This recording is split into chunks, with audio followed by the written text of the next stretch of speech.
नमस्कार विद्यार्थी मित्रांनो, आदिवासी विकास विभाग भरती 2026 या अनुषंगाने चौकीदार गट ड या पदांची जी जाहिरात आली होती, या जाहिराती संदर्भात नुकतेच त्याची परीक्षा पार पडली आणि आता याचे रिस्पॉन्स शीट तुम्हाला उपलब्ध करून दिलेले आहेत.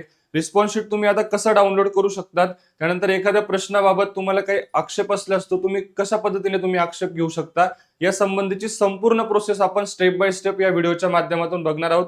व्हिडिओ अतिशय महत्त्वाचा आहे, त्यामुळे शेवटपर्यंत नक्की बघा. बघा विद्यार्थी मित्रांनो, 6 ऑगस्ट 2026 आदिवासी विकास विभाग आयुक्तालय यांच्या मार्फतचं हे जाहीर सूचना आपल्याला दिसून येईल. चौकीदार पदाच्या परीक्षेची रिस्पॉन्स शीट उपलब्ध करून देण्याबाबत. ओके, आता ही माहिती मी मगाशी तुम्हाला सांगितली की 29 एप्रिलला जी 478 पदांची चौकीदार गट ड ची जाहिरात प्रसिद्ध करण्यात आली होती आणि या अनुषंगाने बघा 28 जुलै ते 2 ऑगस्ट 2026 या कालावधीमध्ये विविध परीक्षा केंद्रांवरती परीक्षेचं आयोजन करण्यात आलं होतं. आता परीक्षेला उपस्थित उमेदवारांसाठी आक्षेप नोंदणी आणि पाठपुरावा खालील कालावधीत उपलब्ध करून देण्यात येत आहे. मग हा जो कालावधी आहे हा लक्षात घ्या.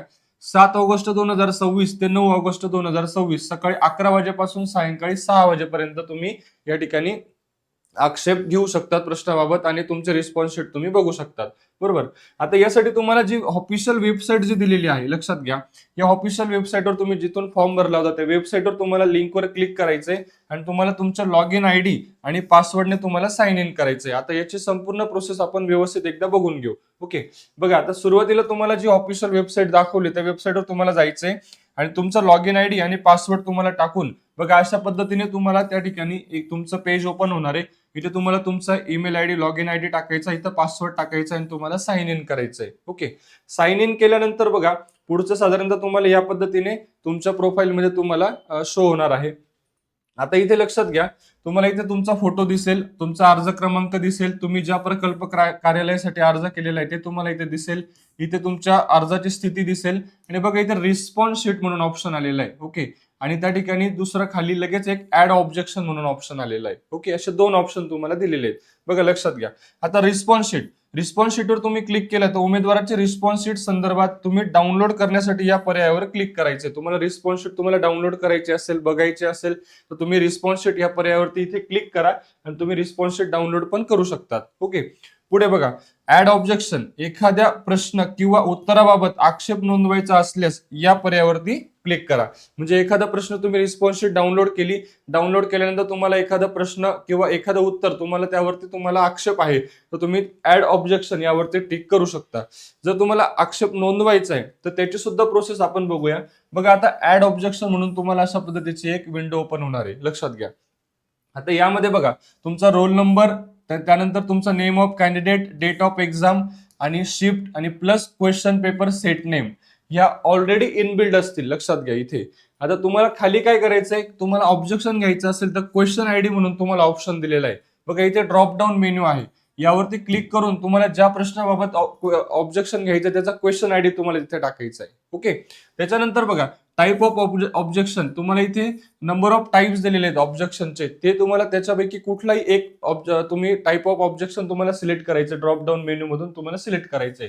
प्लस ऑप्शन आयडी, तुम्हाला जो ऑप्शन आयडी तुम्हाला योग्य वाटतो तो तुम्ही त्या ठिकाणी तुम्ही सिलेक्ट करू शकता. लक्षात घ्या.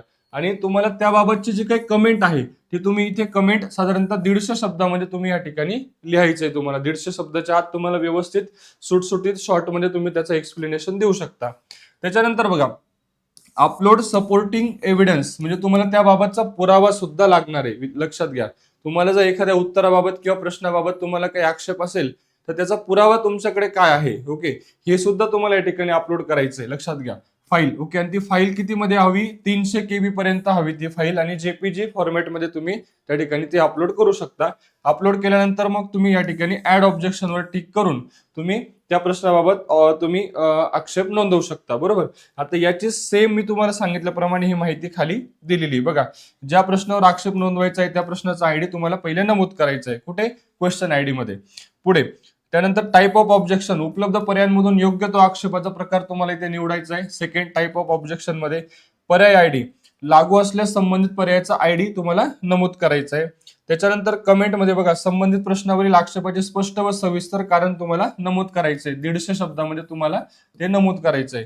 त्याच्यानंतर पुरावा अपलोड करायचा आहे. आक्षेपाच्या समर्थनार्थ संबंधित पुरावा अपलोड करणे अनिवार्य आहे. बरोबर.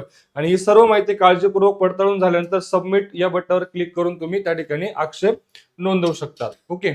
तर अतिशय महत्वाची माहिती आपण या व्हिडिओच्या माध्यमातून बघितली. या आणि अशाच माहितीपूर्ण व्हिडिओसाठी चॅनलला नक्की फॉलो करा. व्हिडिओ आवडला असेल तर लाईक करून आपल्या जास्तीत जास्त मित्रांना नक्की शेअर करा. धन्यवाद.